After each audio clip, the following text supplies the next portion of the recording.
Rain hammered against the metal roof of Walter's workshop, each drop sounding like tiny bullets hitting the corrugated steel. The 67-year-old mechanic wiped grease from his hands with a rag that had seen better decades, squinting through the dirty windows at the storm raging outside. Lightning illuminated the towering corporate buildings of the Zorethian Industrial Collective, their sleek surfaces gleaming like obsidian daggers against the angry sky. Walter Hayes had been fixing machines for 43 years on this industrial, moon-called Callisto 7. Back when he first arrived, humans still held decent positions in the galactic economy. They ran shipping companies, operated mining facilities, and maintained the complex machinery that kept civilization running. Now most humans worked as janitors, food service workers, or manual laborers for alien corporations that viewed them as barely competent primitives. His workshop sat in the shadow of those alien megacorporates, a stubborn little building that refused to die despite everything working against it. The sign outside read, "Hayes Repair Service. We fix what others replace," in faded letters that Walter repainted every few years out of pure stubbornness. Inside, the shop looked like a museum of broken dreams. Shelves lined the walls, packed with spare parts salvaged from decades of repairs. Most were obsolete by galactic standards, but Walter knew every bolt wire and circuit board by heart. The storm had been raging for 3 days now, the kind of weather that kept even the hardy alien workers indoors. Walter didn't mind. It gave him time to work on his current project, a mining drill from the old Terran mining consortium that had been gathering dust in his back room for 6 months.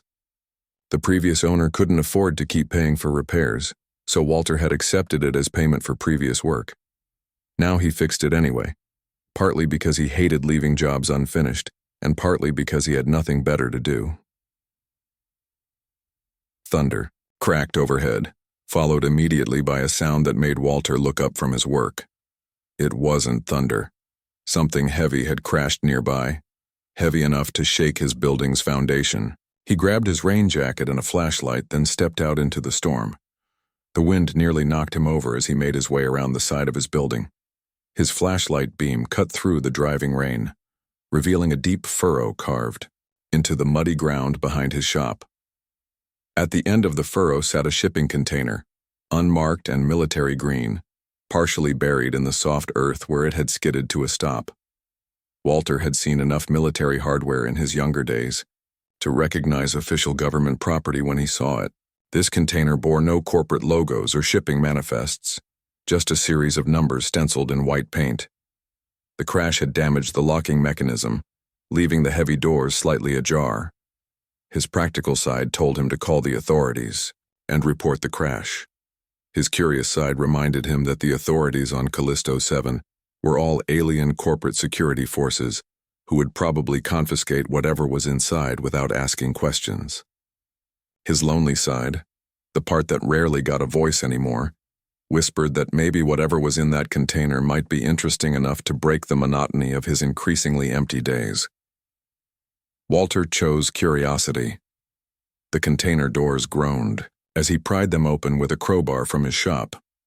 Inside, secured with military-grade shock absorbers and protective foam, sat something that made him catch his breath. It was an android, but not like the simple service bots that cleaned alien offices or the primitive labor units used in factories. This one looked almost human, with synthetic skin that showed realistic wear patterns and clothing that suggested military service. A metal plate riveted to its chest read, "Felix, Field Engineering and Labor Intelligence Expert, HDC Serial 4471. The HDC designation made Walter's heart skip. Human Defense Corps. He hadn't seen those letters in over 20 years, not since humanity's military forces had been disbanded after the Galactic Accords. The android appeared to be powered down, its eyes closed and chest still. Multiple impact sensors on its torso showed red warning lights, suggesting internal damage from whatever incident had led to its presence in this unmarked container. Walter ran his flashlight over the machine's form, noting the high-quality construction and advanced materials. This was military-grade hardware from humanity's golden age, the kind of technology that had once made humans competitive with advanced alien civilizations. Stormwater was beginning to pool in the container despite the protective foam. If Walter left the android here, it would likely be destroyed by the weather before anyone official found it.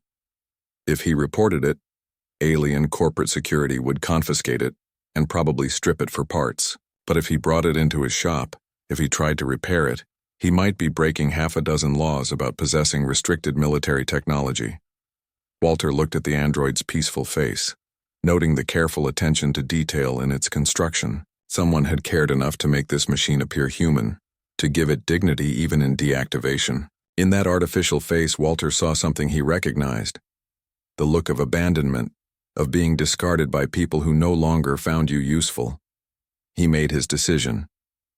It took Walter nearly 2 hours to drag the android from the container to his workshop. The machine was heavier than it looked, its internal components clearly built to military specifications. By the time he got it inside and positioned on his main workbench, Walter was soaked through and exhausted, but for the first time in months he felt something other than resignation about the day ahead.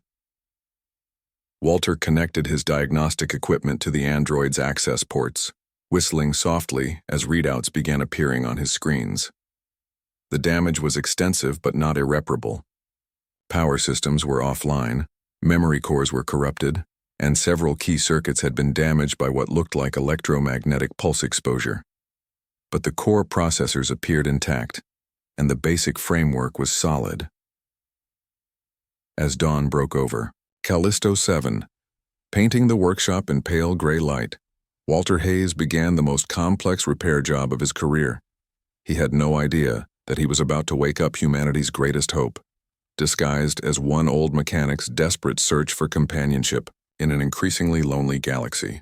Sparks flew from Walter's soldering iron as he carefully reconnected the android's neural pathways.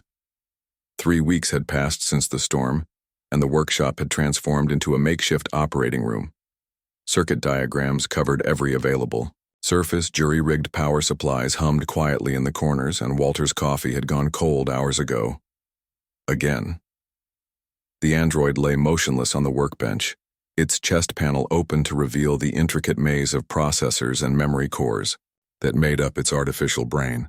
Walter had been forced to improvise repairs using parts from a dozen different sources. A power regulator from a Crondan mining robot. Memory buffers salvaged from obsolete shipping computers. Even some custom circuits he'd fabricated himself, using techniques his father had taught him back on Earth. Walter stepped back, wiping sweat from his forehead with the back of his sleeve. Everything that could be repaired had been repaired. Everything that could be replaced had been replaced. Now came the moment of truth. He pressed the activation sequence into the android's control panel and held his breath. For a long moment, nothing happened. Then, slowly, the machine's eyes opened. They were brown, Walter noticed. A warm amber color that looked startlingly human. The android blinked twice, its head turning slightly to take in its surroundings.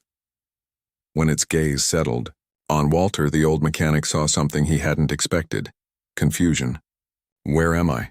the android asked, its voice carrying a slight bass tone that sounded natural, unprocessed. Not like the synthetic speech of commercial service bots. "You're in my repair shop," Walter said carefully. "On Callisto 7. Do you remember how you got here?" The android was quiet for several seconds, and Walter could almost see it searching through its memories. "I remember fragments, a mission, an evacuation, then nothing." It sat up slowly, moving with fluid grace that spoke of advanced motor controls. "My designation is Felix, Field Engineering and Labor Intelligence Expert, Human Defense Corps." "The HDC was disbanded 23 years ago," Walter said gently. "Felix processed this information without visible emotion. Then I have been inactive for a considerable time. May I ask who repaired me?" "Walter Hayes. I run this shop." Walter gestured around the cluttered workspace. "Found you in a crashed shipping container after the storm. You were pretty badly damaged." The android looked down at itself, noting the mismatched components and improvised repairs. "This work is remarkable. You have restored functionality using incompatible systems and obsolete parts. The probability of success should have been less than 12%. Walter shrugged. Sometimes machines just need someone to believe in them. Over the following days, an unusual partnership began to develop. Felix proved to be incredibly knowledgeable about mechanical systems, able to diagnose problems that had puzzled Walter for years. The android could analyze the electromagnetic signatures of failing components, calculate stress tolerances with mathematical precision, and identify optimal repair strategies faster than Walter could flip through his reference manuals. But more than that, Felix seemed genuinely curious about Walter's work methods. The android would watch intently as Walter performed repairs, asking questions about intuitive decisions that couldn't be reduced to pure logic. "Why did you replace the primary manifold before testing the secondary systems?" Felix asked one afternoon as Walter worked on a broken atmospheric processor. "Had a feeling," Walter replied, not looking up from his work. The wear patterns on the intake suggested the manifold was overcompensating for something. Usually means the secondary systems are already operating outside normal parameters. Felix ran diagnostic scans on the secondary systems and discovered that Walter was correct. 3 components were operating at 97% of maximum tolerance. "Your intuition was accurate. How did you determine this without quantitative analysis?" Walter paused in his work, considering the question. 43 years of fixing things. After a while, machines start talking to you. You learn to listen. Machines do not communicate through verbal means, Felix stated with mechanical certainty. "No, but they tell you things anyway. The way they vibrate, how they sound when they're running, even how they smell when something's going wrong." Walter tapped the side of his nose. "Burned insulation has a particular odor. So does overheated lubricant or corroded contacts." Felix filed this information away, adding it to a growing database of human diagnostic techniques that had no equivalent in his programming. Their first real test came when Brix, a Zorethian merchant Walter had known for years, brought in a piece of equipment that had stumped every other repair service on the moon.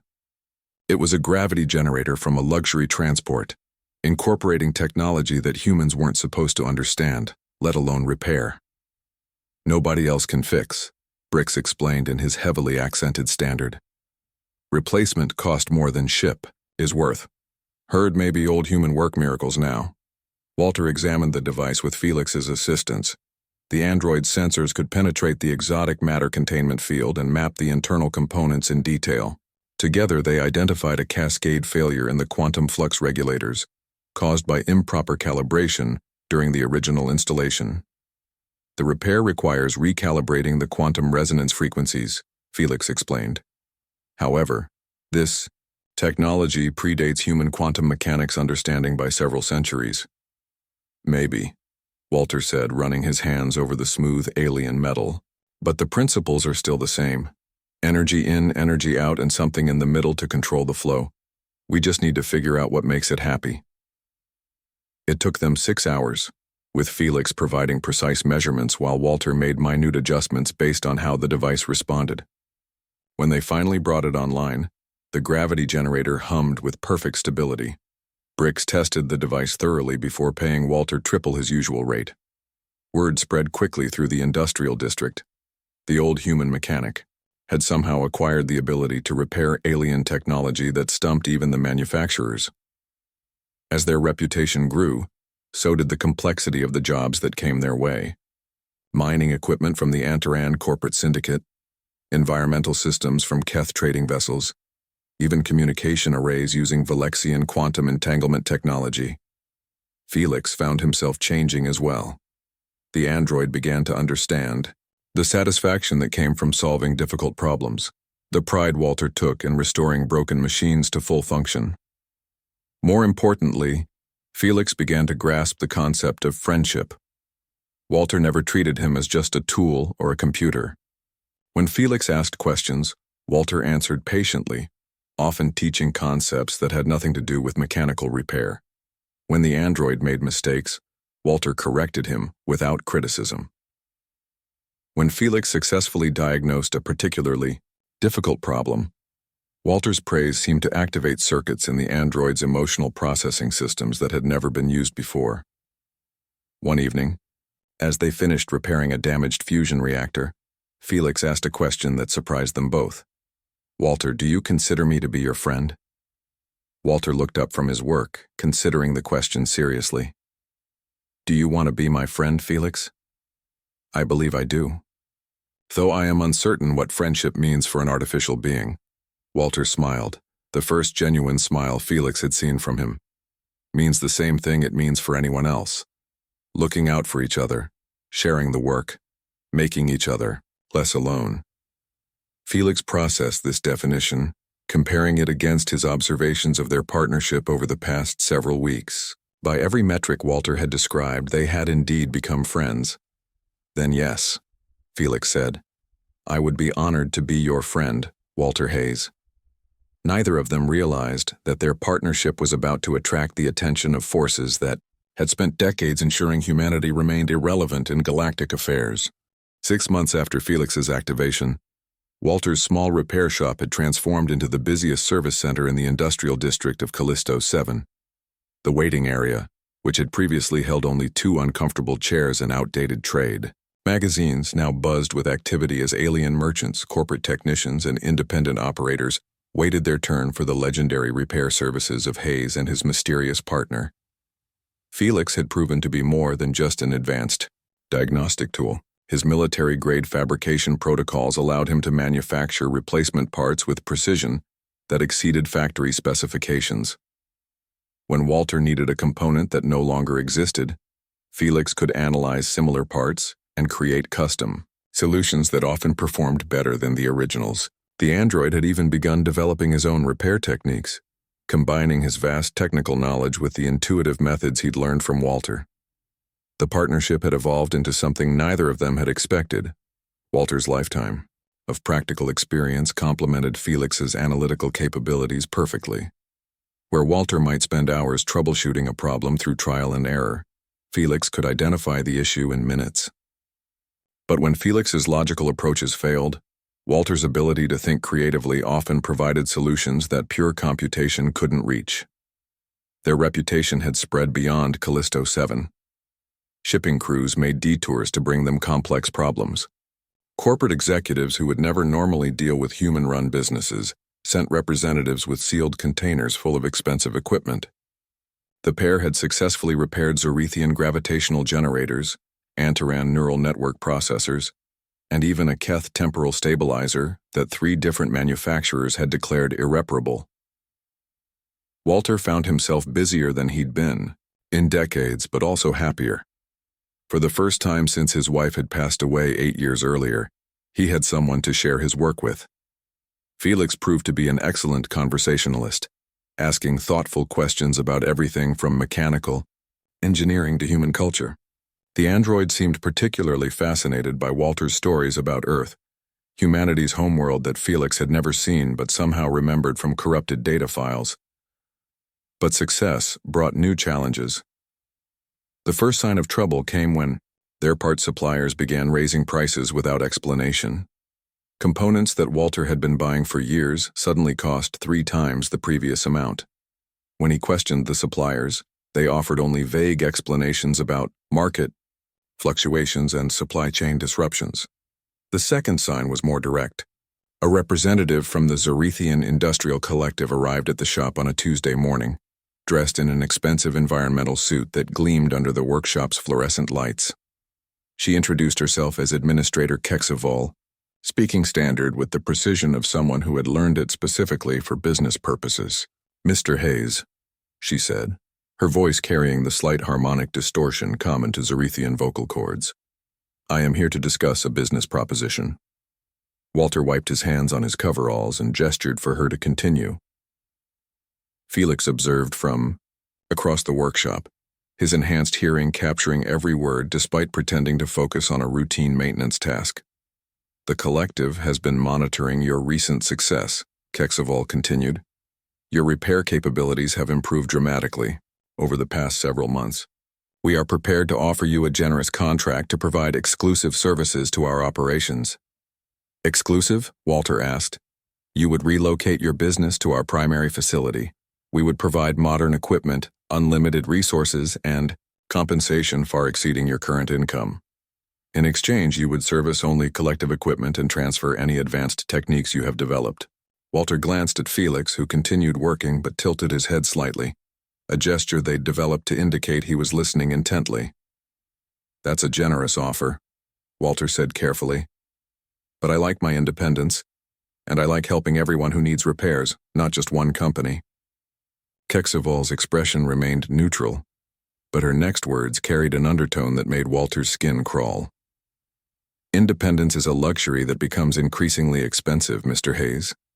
Perhaps you should consider the benefits of security and stability." After she left, Felix approached Walter with obvious concern. Her physiological indicators suggested deception and underlying aggression. That was not a genuine offer of partnership.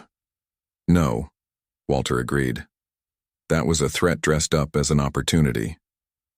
Over the following weeks, the pressure increased. Mysterious inspections from various regulatory agencies found minor violations that had never been problems before. Their business insurance rates suddenly tripled. Several long-term customers stopped bringing work, citing corporate policy changes that prevented them from using independent repair services.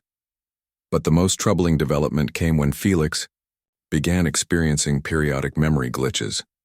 During routine operations, he would suddenly pause, his eyes unfocused as he struggled to access information that should have been readily available.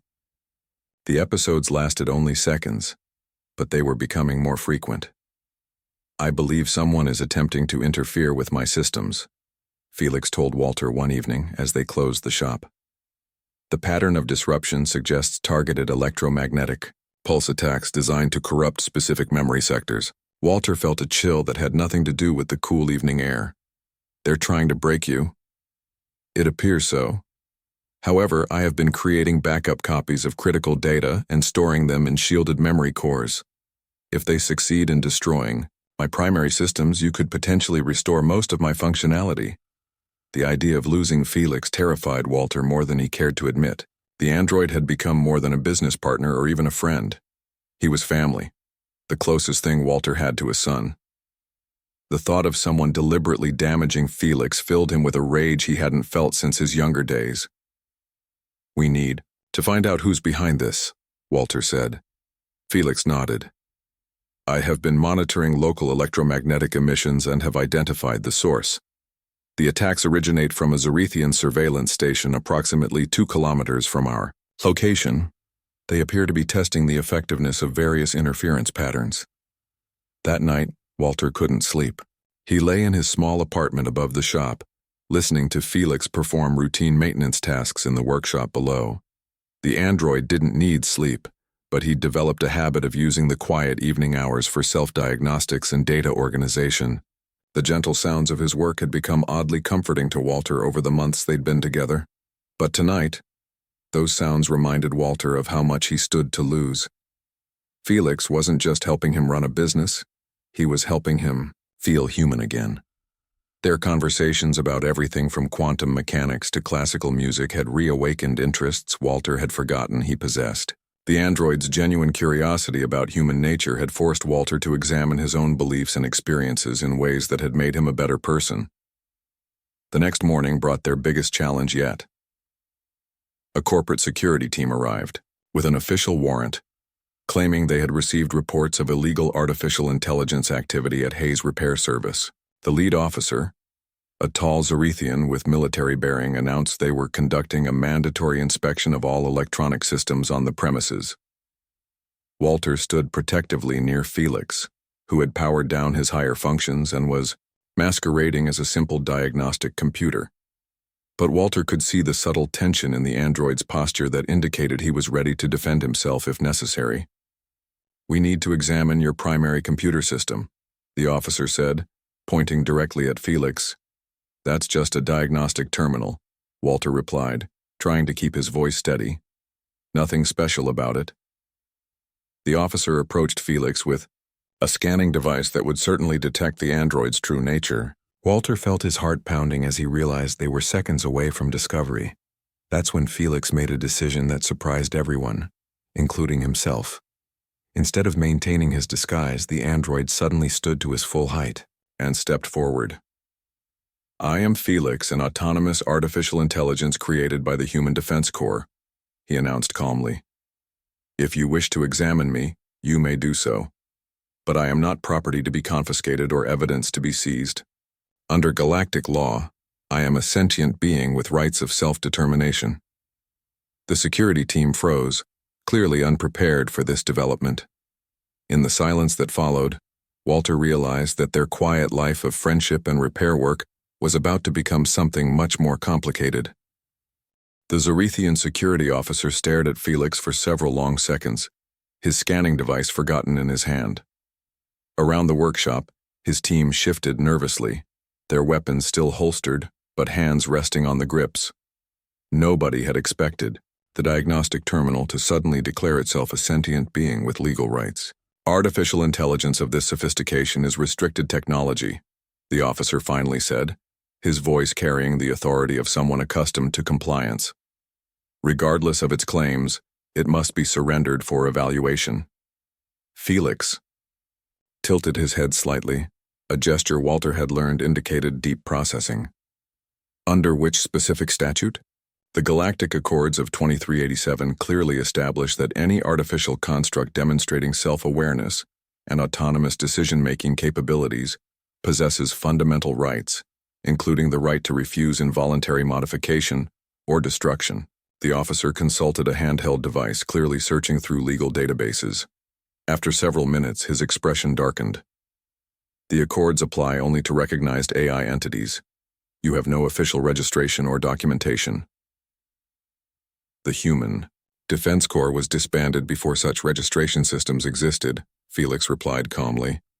However, my programming includes full knowledge of galactic law. Would you like me to cite the specific precedents that establish retroactive recognition rights for pre-registration AI entities? Walter watched the exchange with growing amazement. Felix wasn't just stalling, he was demonstrating legal knowledge that exceeded that of the security team. The android's military programming apparently included extensive training in interstellar law and diplomacy. The standoff ended when the officer received an urgent communication on his personal device. After a brief, hushed conversation, he gestured for his team to withdraw. This matter will be resolved through proper legal channels, he announced. But be advised that continued operation of unregistered AI technology may result in serious consequences.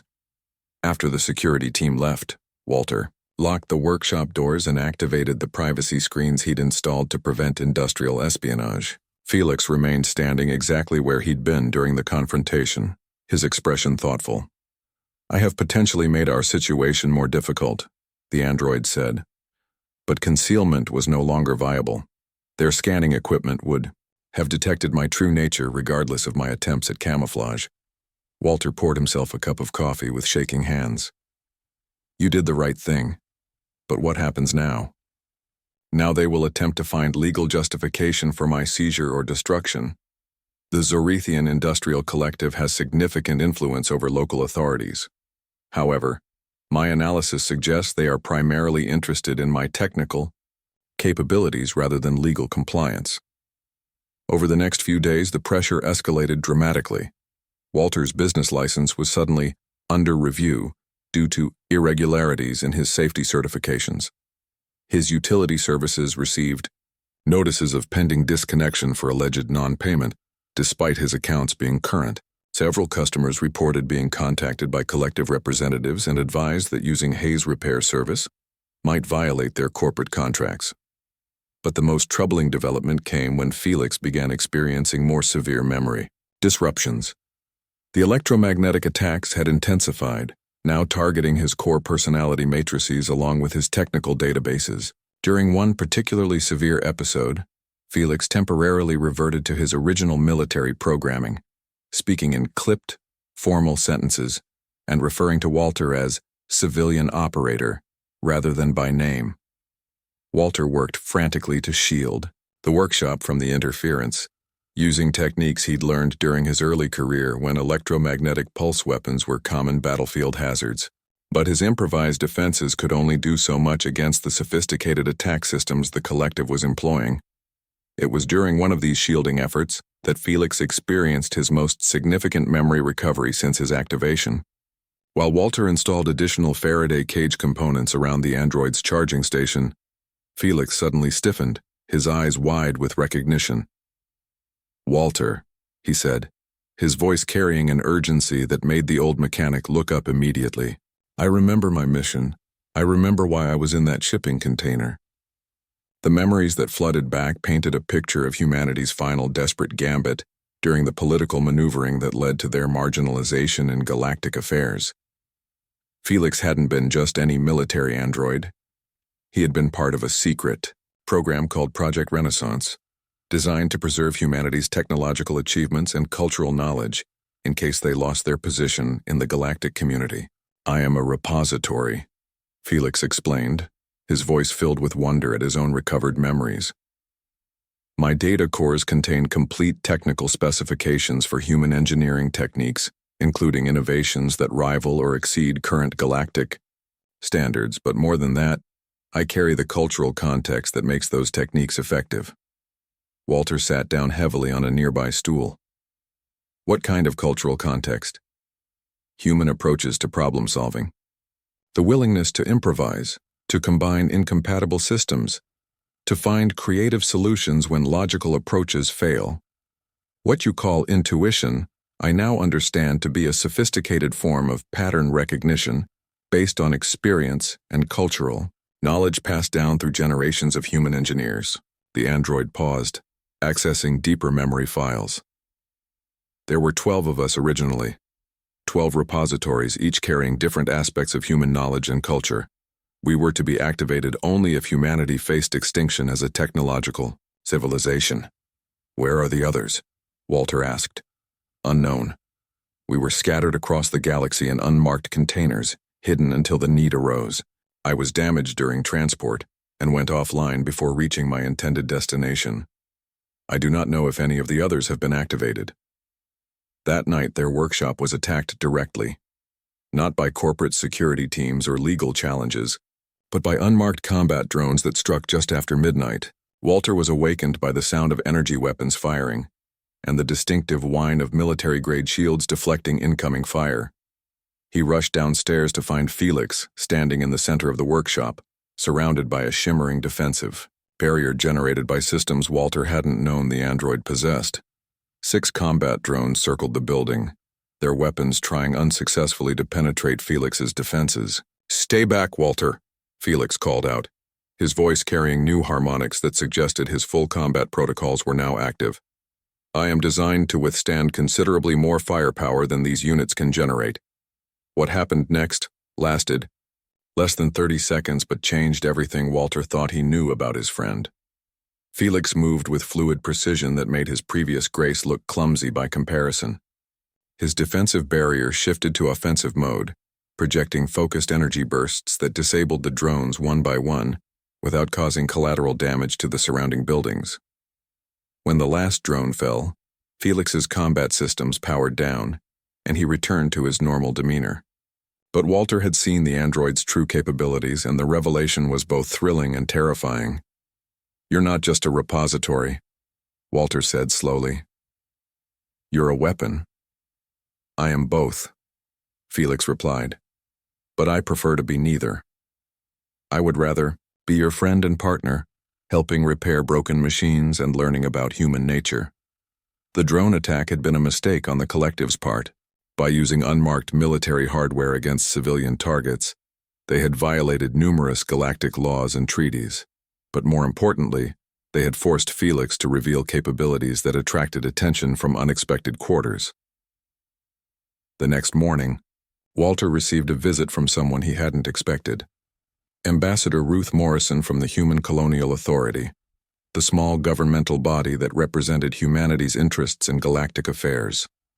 "Mr. Hayes," she said, her tone carrying both urgency and hope. "We need to talk about your friend, and we need to discuss what his existence means for humanity's future in this galaxy." Walter looked at Felix, who nodded slightly. Whatever came next, they would face it together. The quiet days of simple repairs and growing friendship were over. Now they had to decide whether they were ready to help humanity reclaim its place among the stars. Ambassador Ruth Morrison sat across from Walter and Felix in the workshop's makeshift conference room, which was really just the break area with an extra chair pulled up to the small table where Walter usually ate his lunch. Despite her official title, she looked tired and worn, like someone who had spent years fighting battles with inadequate resources. The Human Colonial Authority has been monitoring unusual technological developments across human settlements for the past 6 months, she explained. When reports reached us about miraculous repairs happening on Callisto 7, we had to investigate. We never expected to find one of the Renaissance units. Felix leaned forward slightly. You know about Project Renaissance? I helped design it, Morrison replied with a sad smile.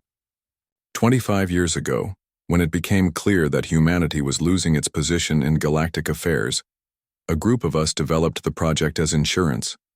We believed that if humans were ever reduced to a servant species, the Renaissance units could help restore our technological capabilities. Walter poured coffee for Morrison and himself, noting that his hands were steadier than they'd been in days. Having an official advocate felt like a weight lifting from his shoulders. So Felix is legal? The collective can't just seize him? Legally, yes. Felix has every right to exist and operate freely. Practically, the situation is more complicated. Morrison accepted the coffee gratefully. The major alien corporations have spent decades ensuring human irrelevance. They won't welcome evidence that humans possess advanced technology and sophisticated problem-solving capabilities. Felix accessed his recovered memories, cross-referencing them with current galactic political data. The Zorethian Industrial Collective alone controls 17% of the galactic manufacturing economy. If human technological capabilities become widely known, their competitive advantage disappears. Exactly, Morrison confirmed. Which is why they're willing to use illegal military hardware to suppress you. And why we need to act quickly. She activated a portable holographic display that showed star maps with highlighted human settlements scattered across 12 different sectors. There are 47 human colonies and settlements in this region alone. Most survive by providing manual labor or basic services that aliens consider beneath their attention.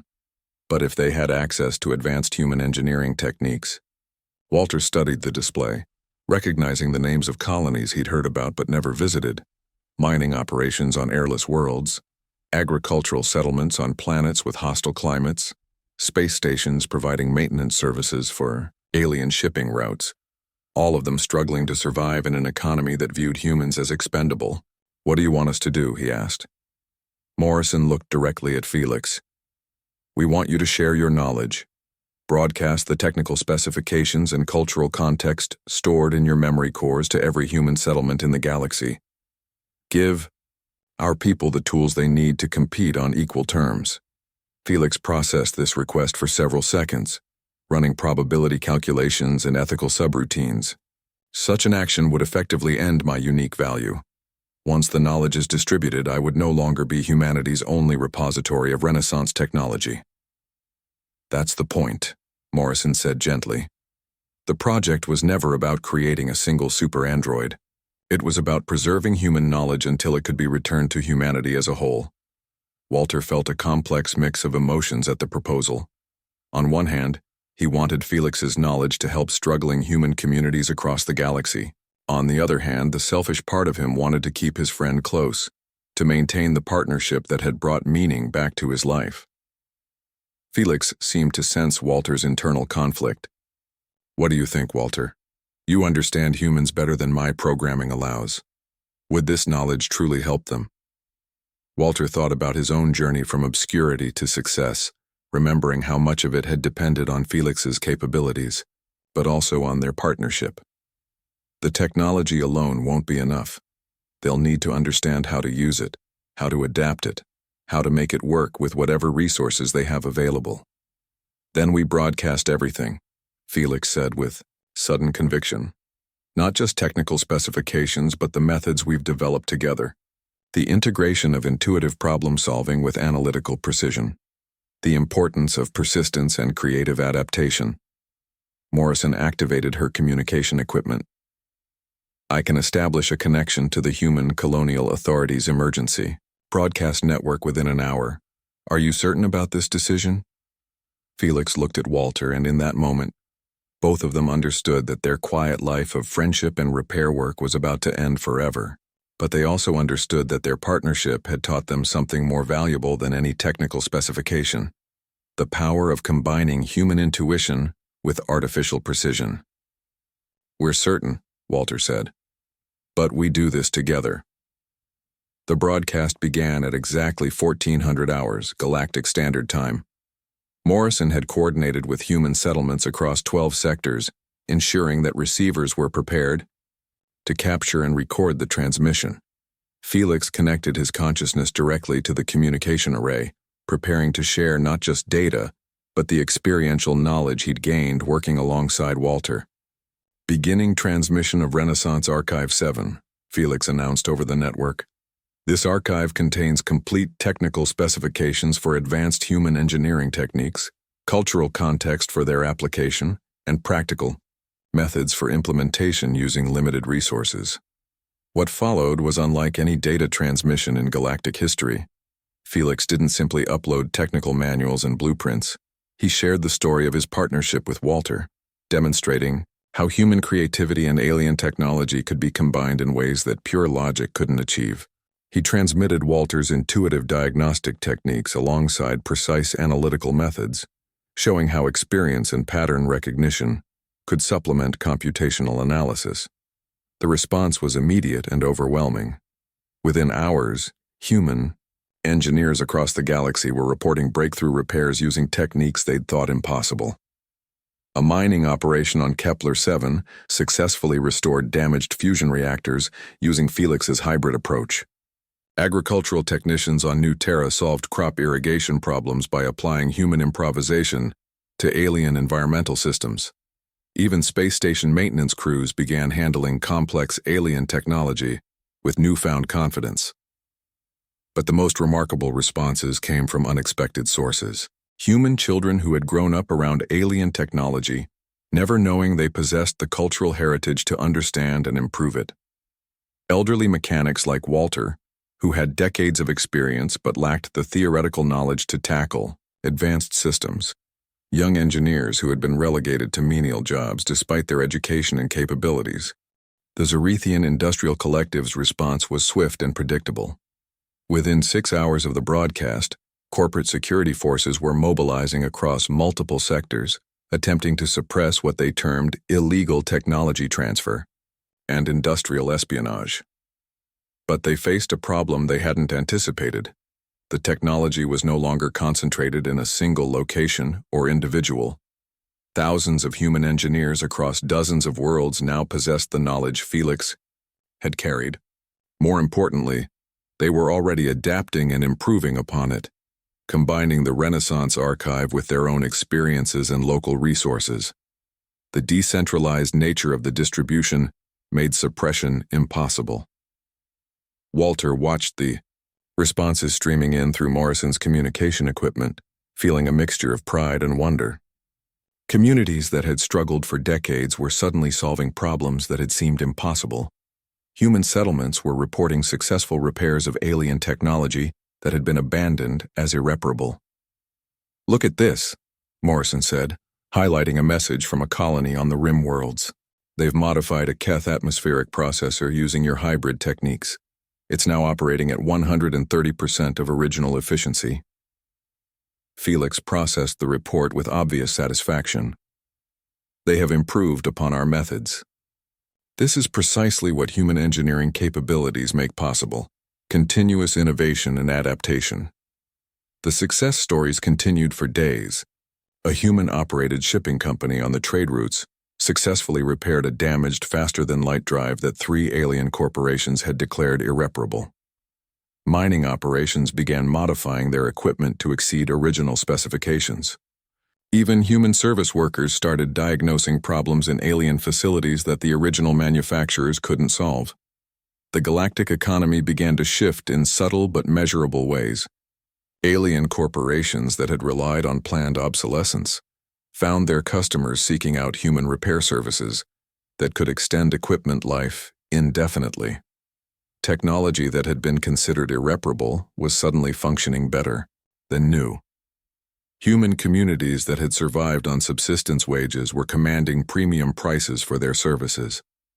Walter's workshop became an unexpected pilgrimage site. Engineers from across human space arrived seeking to learn directly from the partnership that had started the revolution. Felix found himself teaching not just technical skills, but the philosophy of repair and adaptation that he'd learned from Walter. The key is not to see broken machines as failures, Felix explained to a group of young engineers from the outer colonies.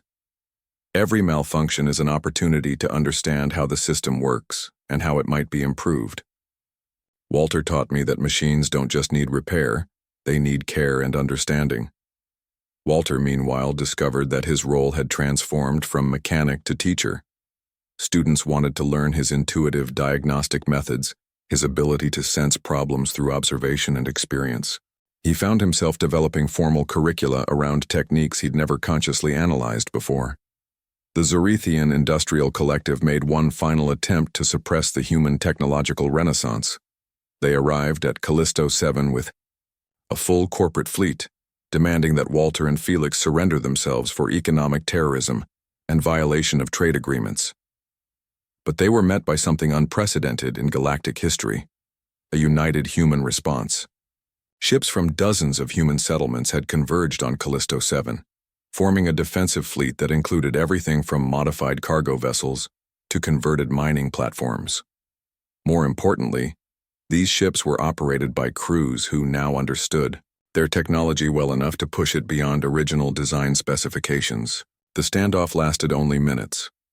When the collective fleet attempted to scan the human vessels, they discovered that every ship had been modified and improved to the point where they exceeded the performance capabilities of equivalent alien technology. The humans weren't just defending themselves, they were demonstrating technological superiority. Ambassador Morrison negotiated the final agreement from Walter's workshop, with Felix providing technical analysis and Walter offering practical insights into implementation. The Galactic Accords were amended to recognize human technological capabilities and establish new trade agreements based on equality rather than dependence. 1 year later, Walter's workshop had evolved into the Walter Hayes Institute for Applied Engineering, with Felix serving as Director of Integrated Systems. Students came from across human space to learn the philosophy of repair, adaptation, and continuous improvement that had sparked humanity's return to galactic prominence. But at its heart, the Institute remained what it had always been, a place where broken things were fixed, where friendship bridged the gap between organic and artificial intelligence, and where the simple human belief that anything worth having was worth repairing continued to work miracles. Walter and Felix still worked together every day, still shared coffee and conversation, still found joy in solving impossible problems. The galaxy around them had changed, but their friendship remained constant, proof that the most important technology humans possessed wasn't in their machines, but in their capacity to see potential where others saw only failure, and to find family in the most unexpected places. The old mechanic and his android friend had given humanity back its future, one repair at a time.